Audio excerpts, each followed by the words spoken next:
It's been a tradition for more than half a century that the major party candidates for president sit down with 60 Minutes in October. In 1968, it was Richard Nixon and Hubert Humphrey. This year, Vice President Kamala Harris and former President Donald Trump accepted our invitation. But unfortunately, last week, Trump canceled. The Trump campaign had told us that the interview would be this past Thursday at Mar-a-Lago. They also asked us whether we would meet 78-year-old Trump in Butler, Pennsylvania, where he was grazed in an assassination attempt. We agreed. On September 9th, Trump's communications director, Stephen Chung, sent a text that read, quote, "I'm working with our advance team to see logistically if Butler would work in addition to the sit-down." Sit-down meaning the interview in Florida. Days later, Chung called to say, quote, "The president said yes."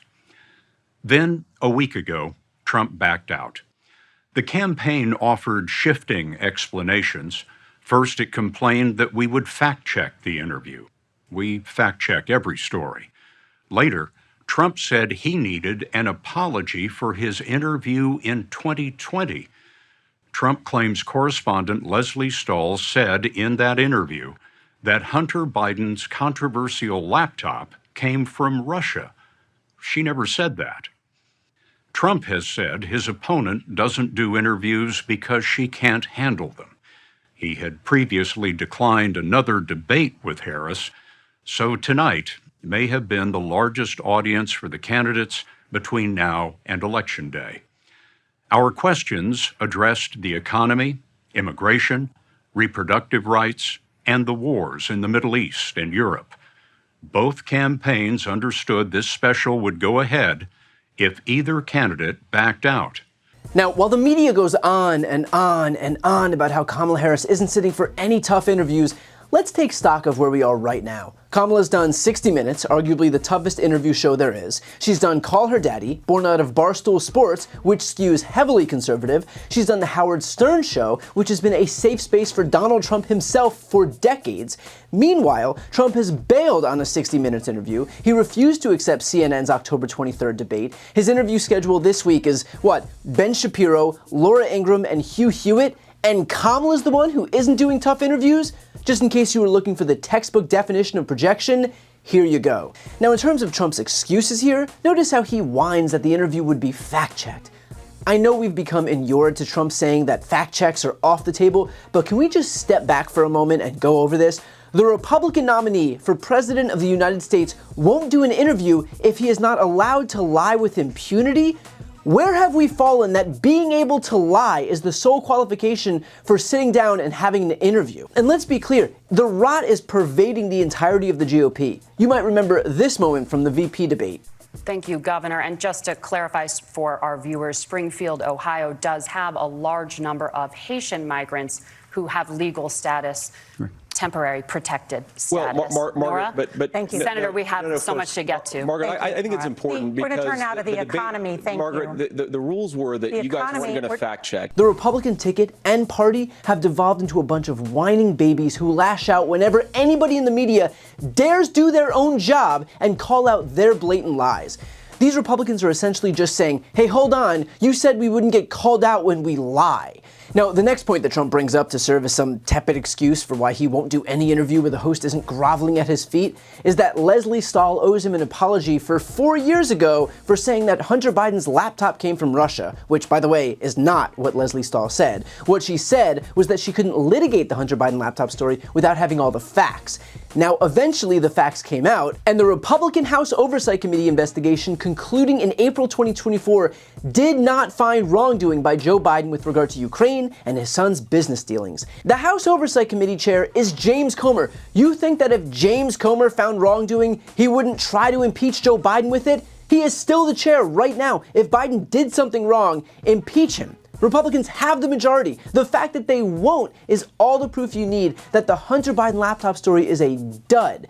And so the notion that Trump wouldn't sit down for a 60 Minutes interview because of that is exactly the kind of flimsy excuse you would expect from someone looking for literally any reason not to answer tough questions. And that fear that Donald Trump is displaying is obvious. So obvious that even Republican operative Frank Luntz is acknowledging it on air. Well, first off, she is now, took a while, but she's now taking the tough interviews, getting asked the tough questions, and being challenged. 60 Minutes did an outstanding job trying to get answers from her. And second, it's actually Donald Trump who's ducking debates and ducking that interview on 60 Minutes that he had said he would do and then backed away from. So she gets credit for that. So is Howard Stern. You're coming here. You went on The View this morning. Yeah. You're going to the shows. You did 60 Minutes. By the way, I thought what was so amazing about 60 Minutes is the fact that Trump turned it down. Yeah. I mean, it just says so much. He didn't want to be fact-checked. This is maddening. This is insanity. What do you mean you don't want to be fact-checked? In fact, Brian Stelter then brings up the obvious point here. Trump and Harris were both expected to participate, and CBS scheduled a big Monday night special. Then Trump backed out. My understanding is there were pretty specific plans to tape that interview, and then he withdrew. Imagine if Harris had done that. Imagine if she had agreed to a big interview, a tough interview, and then withdrawn. She would be criticized from every corner. I think Trump's mostly getting a pass for this because he has a history with 60 Minutes. He's avoided interviews before. He walked out early once in 2020 on a 60 Minutes interview. But it is notable that Harris did take those tough questions. Trump did not. So Trump can bail on a tough interview, and it's totally fine because it's Trump. But even as Kamala is doing the same interview that Donald Trump bailed on, the media narrative is still that Kamala is afraid to get tough questions. The double standard at play in American politics is as ridiculous as it is predictable. So ignore the lame narrative that Donald Trump has successfully groomed the media into repeating. This idea that Kamala isn't doing tough interviews, all the while the toughest interview he gets is Laura Ingraham and Hugh Hewitt, both of whom are probably more useful to his campaign than his own comm staff. Everything that Donald Trump touches reeks of projection, and this one is no different.